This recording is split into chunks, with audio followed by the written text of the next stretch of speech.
I was at the office of the Zigglers a week ago Friday. And we went to lunch, and Tom Ziglar told me the most amazing story. And when he was done telling me, I said, I need permission to repeat this. He goes, absolutely. He said, you'll probably have to give me credit because I don't know the student's name that told me. I can't remember. And I said, okay, you just need to know when I say I'm going to repeat something, I will repeat it and repeat it and repeat it and repeat it. And it's going to hit the internet, and it's going to be in speeches, and it's going to be in books, and it's going to be with my team. And he goes, it's fine. Okay, good. Go tell it. So here's the story. And some of you heard it the other day at the meeting. The Dallas Theological Seminary is in Dallas, right? And these folks go there because they want to learn how to be preachers. Got that?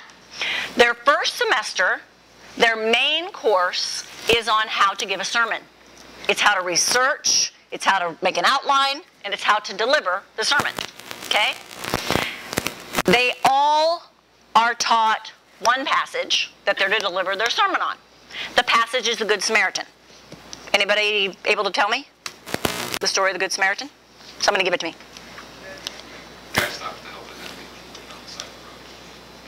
That's a very short, good synopsis. Katie, what were you going to say? Basically the same. What's that? Reader's Digest. Okay. It really is about helping someone you don't want to help. That's the story of the Good Samaritan. So they're all studying the Good Samaritan passage, okay? And that's going to be their test. They've got to study it. They've got to make their outline. They've got to deliver the sermon. With me? Okay, now it's the night. It's the night of the big test, okay? So here's this building and a door where all these folks are waiting. This is a little garage kind of building. And they're keeping them all in there, okay? And over here is a very large building that actually has the stage and the place in the auditorium where everybody's sitting so they can hear the message, okay? Right here is an alley. They're all waiting in here to walk out that door and in that door to get on that stage to deliver their message, right? The Dallas Theological Seminary puts a homeless person right there. And every single person stepped over him or walked around him to go deliver their sermon. Now, let's be fair for a minute before we all go, oh, I would never do that.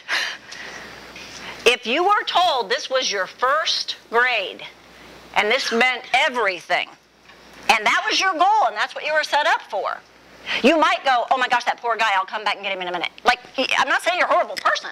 I'm saying if that was your goal and that's what you believed you were being judged on, you'd get into that room, if you're honest with yourself, okay? Well, they found out that the grade, like I said, wasn't on the sermon. The grade was on the sermon.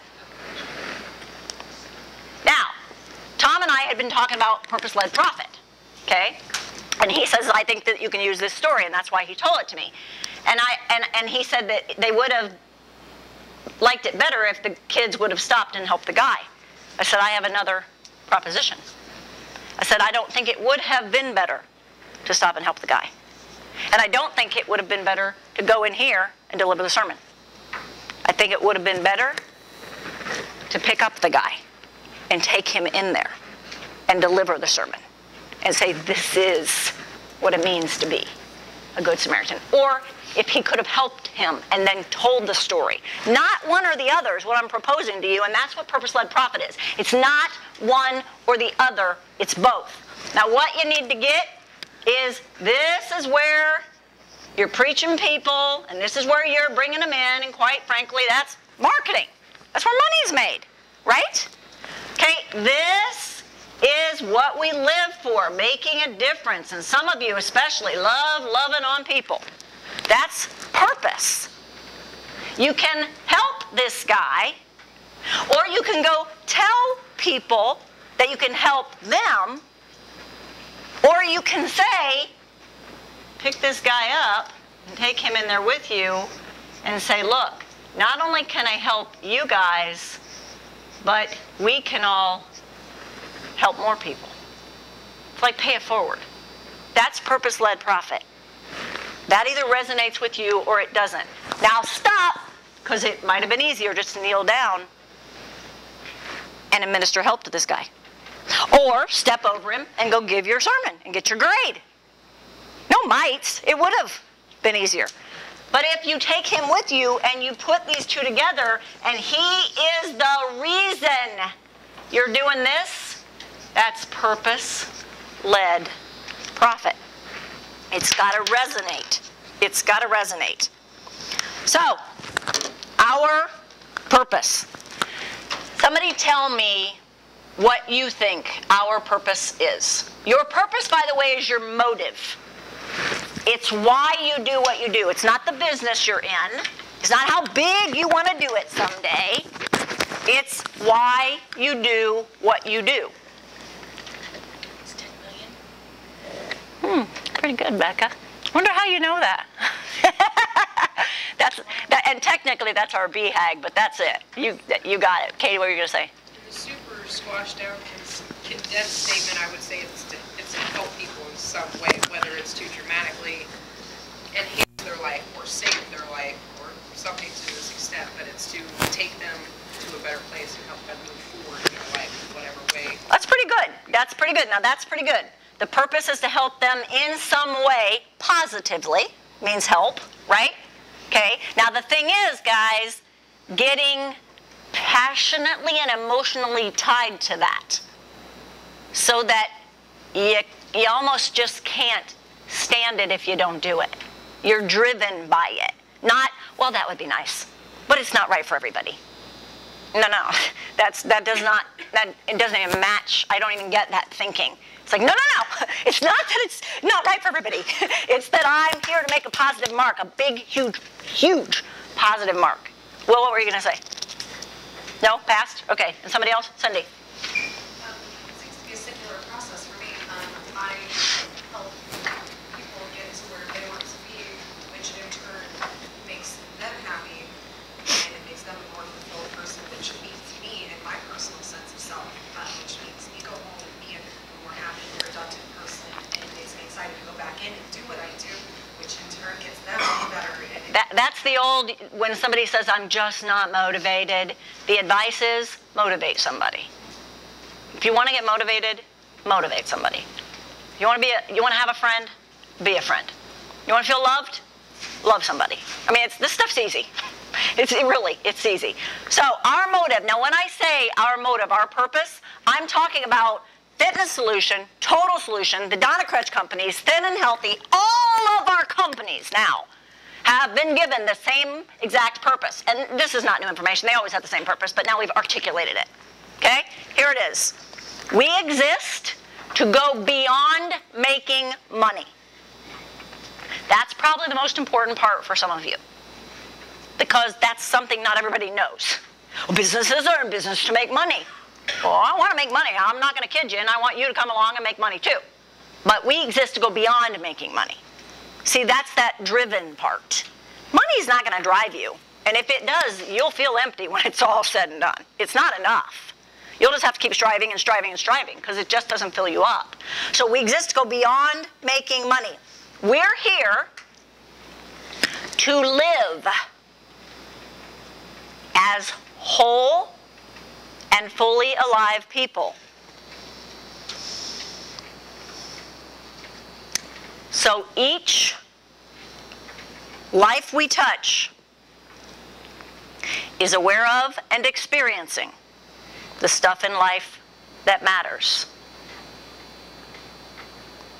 Just so you know, guys, that means they're achieving their goals and they're becoming all they were created to be. Now, let me tell you the operative, somebody tell me, looking at I'll read it again in case you didn't get it. We exist to go beyond making money. We're here to live as whole and fully alive people. So each life we touch is aware of and experiencing the stuff in life that matters, achieving goals and becoming all they were created to be. What's the most important word in there?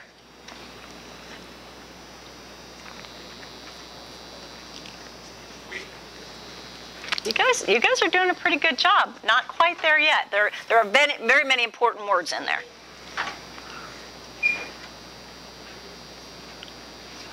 What did you say, Debbie? We're here to live as whole and fully alive people. Now, a lot of folks I've talked to about a purpose say, well, Donna, it really could just be, we're here, so each life we touch is aware of and experiencing the stuff in life that matters. Yeah, but that would be stating something, not living something.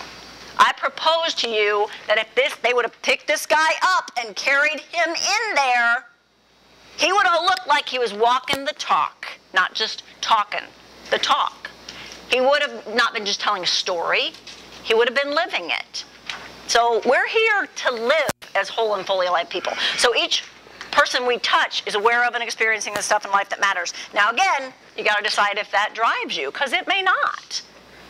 So that each person we touch is achieving goals. So that each person we touch is becoming all they were created to be.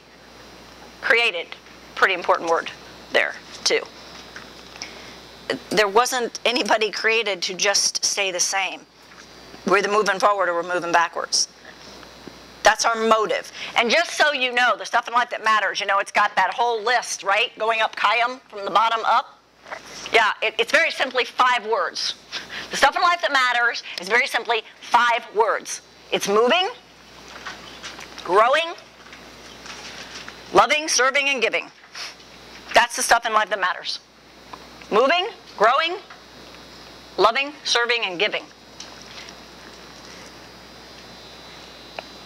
Why is that the stuff in life that matters? Why is it not all the other stuff? It is all the other stuff when you start breaking it down to teach somebody. But at the end of your life, when you reach the point that you're actually looking back on your life, you're going to look at how you feel. And we all know that if you move more, you feel better and you live longer. Moving matters. You're going to look at what you do with your time. You're going to look at what you invested in yourself. You're going to look at who you were, not what you did. That's growing. You're going to look at the relationships you have with people. That's loving. You're going to look at the difference you made. It is possible that some people might look back on their life and look at how much money they made. I propose to you way more will look back on their life and look at how much of a difference their money made. So there's giving, moving, growing, loving, serving, and giving. That's the stuff in life that matters. And then we have all the tactical pieces that you need in order to make that happen. You need to know what our passions are. A passion is something that you love, something you live for. We have several, and I'm just going to list them off because they're literally just a list. We have a passion for making a difference. And what that means is we're just not okay if we don't make a difference. We have a passion for making a big impact. We don't really like to just go in somewhere quietly. We like to make a big splash. We have a passion for making a positive, permanent mark. And again, you just have to ask yourself how each one of these feels to you as I'm sharing it with you. Because again, as I said when I first started talking, it either will resonate and you go, oh my gosh, I love it here, or you're going to go, eh. And it's okay if you go, eh. It's just that you need to tell us that soon. Well, again, we might have already figured it out, but we'll talk about that in a little bit. We have a passion for creativity and producing simple systems. It's very easy for someone to take something simple and make it complex. Lots of people have a knack for that. It isn't so easy to take something complex and make it simple. I love being able to say there's 3 steps to something. And somebody will step in and go, there are not 3 steps, there are 387 steps. I go, well, that's going to be something people want to learn.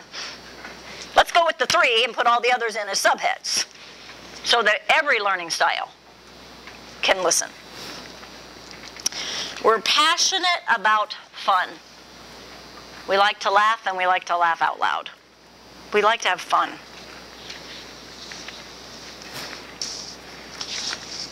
Well, and as you can imagine, we're passionate about the stuff in life that matters.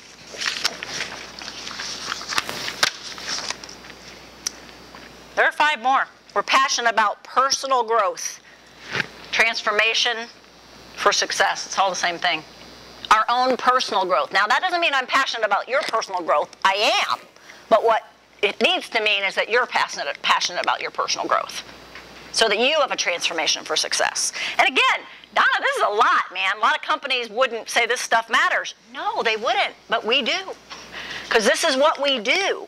We make a big difference and a big impact, and we want to make a positive, permanent mark. And guys, you know, I know you and I'll love you forever, but if this doesn't resonate with you, go somewhere where they don't care about this stuff. Because I'm looking to build residual income with people who this does resonate with. And for a lot of different reasons, I'm kind of Johnny on the spot, and I'm having to really look at the fact that I've got to bring this home and do it with you guys, not just, you know, do it out there. We're passionate about people getting connected to us. And we word it that way for a reason. We're passionate about people getting connected to us, because we believe we make a permanent positive mark, and we care about the stuff in life that matters, and we believe we're worth being connected to. We're passionate about seeing people achieve their goals with our systems. We worded that specifically for that reason also. We're passionate about seeing people achieve their goals with our systems. Well, Don, aren't you passionate about people achieving their goals? Sure, I said I'm passionate about personal transformation, but I'm passionate about seeing people achieve their goals using our systems. We're passionate about people getting closer to God because they know us. Very much so. It drives us. And we are passionate about saving lives.